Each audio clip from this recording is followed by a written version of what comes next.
Hey guys, how's it going? We are back and welcome to my first video of 2016 as all these people run in front of me. Now that's actually quite timely because that's what I'm going to be talking about in this little video here. I kind of just wanted to highlight because most people who watch RuneScape YouTube videos and most people who actually even play RuneScape, the vast majority obviously, they're all members. And I myself have a members account, but I also have a free-to-play account that I'm currently on right now. And if you're not familiar, I do a free-to-play hardcore Iron Man series. But I kind of just wanted to highlight for everybody what is currently going on in the free-to-play game. Now I don't know if this has been happening in members, but I'm playing quite often on my free-to-play account. Now this is actually probably the calmest time that I have seen it in quite a few days, so it might not be as bad as it used to be a couple of weeks ago, but it's still pretty darn noticeable, especially at the time I'm doing this. It's currently 7 p.m. Pacific, so that's nowhere near peak times. And there are quite a few bots over here. Obviously it's nothing crazy, but I'm going to post a little bit of a screenshot on the screen right now for you guys to see. And as you can see here, the bot problem is pretty insane right now. Now I know RS3 came out with a bot update a couple of years ago that pretty much wiped out the bots. They kept calling it the bot nuke.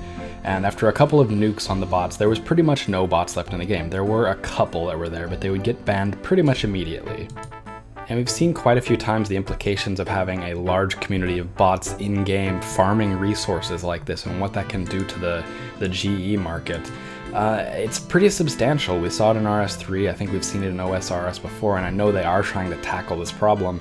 For the time being though, it really is quite noticeable and quite worrying actually. I mean, these are by no means crazy numbers like we were seeing at RS3 before the first bot nuke came.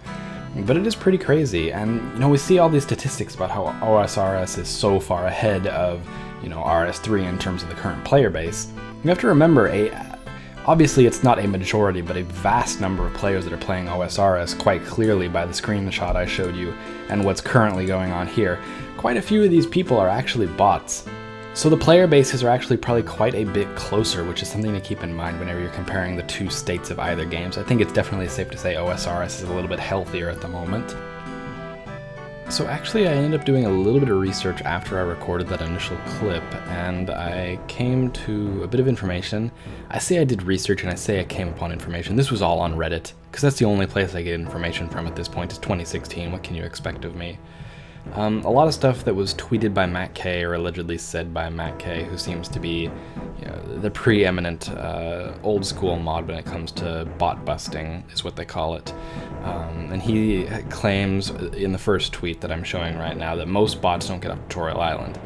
And I certainly don't doubt the validity of that claim. That certainly would seem to be the case. Obviously, if a person comes into the game and it's very clear that they're running a script that is easily detectable by OSRS, and I know there are ways for them to do that, but they've shown that in the RS3 game, then obviously they get immediately banned. They don't make it off Tutorial Island.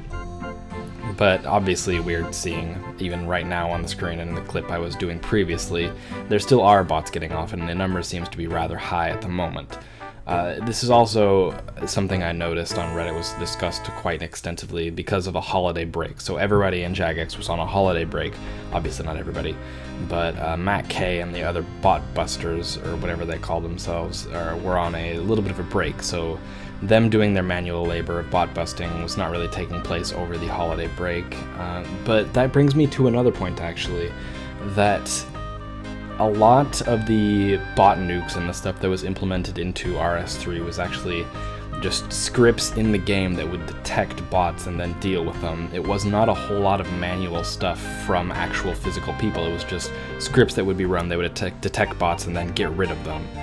It seems to be the case a lot more in old school RuneScape. Good God, look at them. That the actual mods are sitting down and getting rid of the bots manually, which is certainly a valiant effort, and they seem to be doing a fairly decent job with it. I know they do have certain scripts in place to get rid of the really easily detectable bot beforehand. But it's a difference that you can certainly notice between RS3 and OSRS in terms of how they're dealing with the bots and how effective that has been. And I think certainly you can say it's been more effective in RS3 because it's not physical people doing it, it's scripts, it's computers, significantly more intelligent and more efficient. And the last thing I wanted to touch on before I wrap up this little interlude clip is a statistic that I saw again from Matt K that was saying 5 to 10% of the players at any given time are bots, which does not sound like a lot, but say you have 100 people, and I mean this is how statistic works. 100 people, I would assume that number is on the higher end of the scale, so let's say you have 10 of them out of 100 are bots. That's 10 people who are solely dedicated to bringing resources onto the market, while the other 90 are doing all sorts of different things. So you have 90 people doing all sorts of fluctuating activities, doing all these fluid types things, where you have 10 of them who are completely dedicated to one thing. Those 10 of them dedicated to the one thing will certainly come close to making up the amount of resources that the other 90 are. That one person right there, sup bots.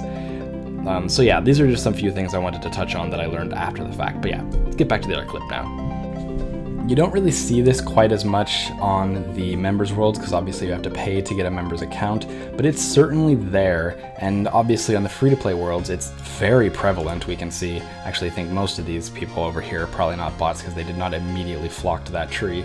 I just wanted to make this video to really make it known to people, especially members, that this is actually happening on the free-to-play worlds. It's definitely something that, you know, everybody in the game should be aware of, that this is a massive number of bots who are influencing the economy in presumably a very large way.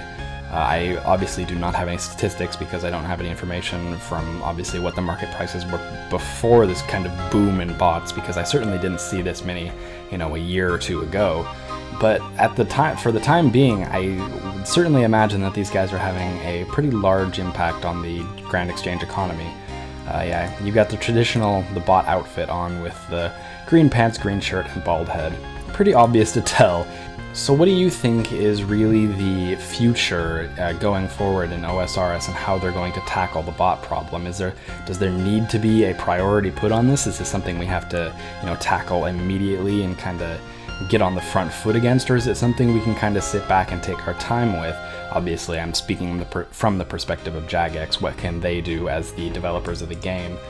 Because even in RS3 we saw that having a small number of bots in the game was not necessarily a bad thing for the economy and for the player base.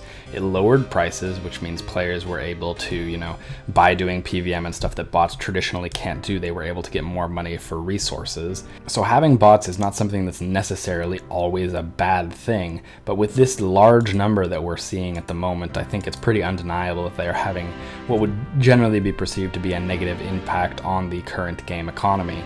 And yeah, I'm really just curious to hear what you guys think about this. I am obviously not an expert in bots, I'm obviously not an expert in the Grand Exchange economy, but I am somewhat of an expert in the free-to-play game, which I figured is why I would bring this to everybody's attention, make this known, so that you guys would be aware from the member side of the game that this is happening and this is something that you should be on the lookout for. But yeah, what do you guys think about this? Hopefully there is some good conversation in the comments about this. We can kind of brainstorm ideas of what the implications are for this on the game and what can be done to tackle this really. And yeah, I hope you guys enjoyed the video. I'll see you later.